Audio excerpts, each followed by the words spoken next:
Yeah, I mean, he doesn't have that much longer left on his contract. I think just a couple more seasons. Zach, first of all, is that correct? 2 more?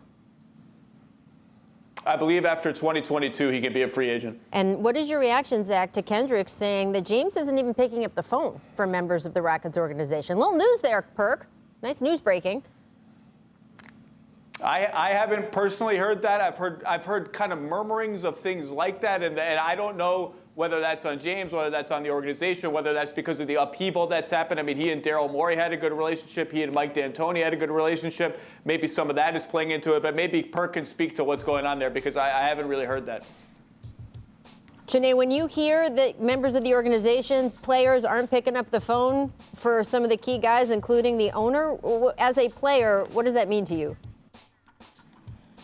I think that there's a big disconnect because I think, you know, a lot of their vision, especially when it was Daryl Morey, he was the one that said, we're going to lean into the strengths of you guys. And we're going to trust in this friendship you have between Russ and also James. And so now you have this absence, this vacancy, a vacuum of power.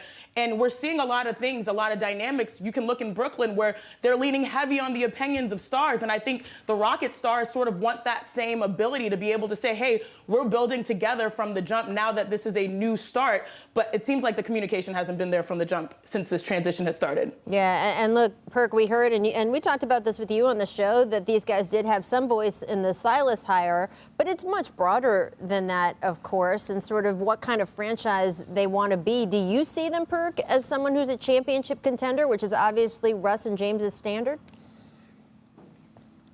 Well, to be honest with you, Rachel, look, I think Silas is a good addition for them.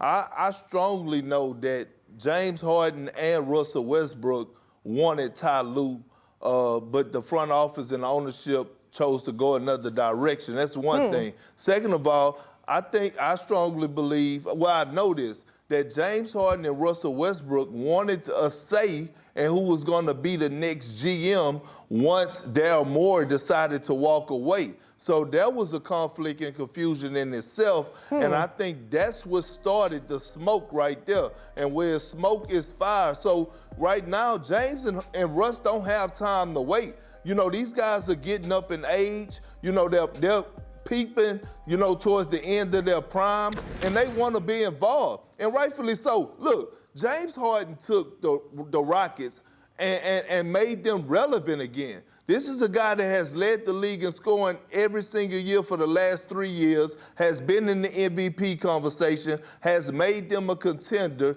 He deserves to be in every single conversation that's going on with the organization. And I mean every single hire, because the GM and James Harden need to be on the same page, because James Harden and Daryl Morey had that relationship where Daryl Morey would go to James Harden and say, hey, what do you think about a Jeff Green? I like Jeff Green. Let's sign him. Low risk for high reward. That's the relationship that you got to have with your franchise players, and right now it's not there for the Rockets. Well, look, it's because of that relationship between Daryl Morey and James Harden that Russell Westbrook even ended up in Houston, and we know the contract he's on. We just saw the numbers up on the screen. Zach, if Russ or James do decide they want out, and again, Tim and Woj's story said they have not gotten to that point right now, but we'll see. Is Russell Westbrook's contract tradable in your mind? I mean, anything's tradable.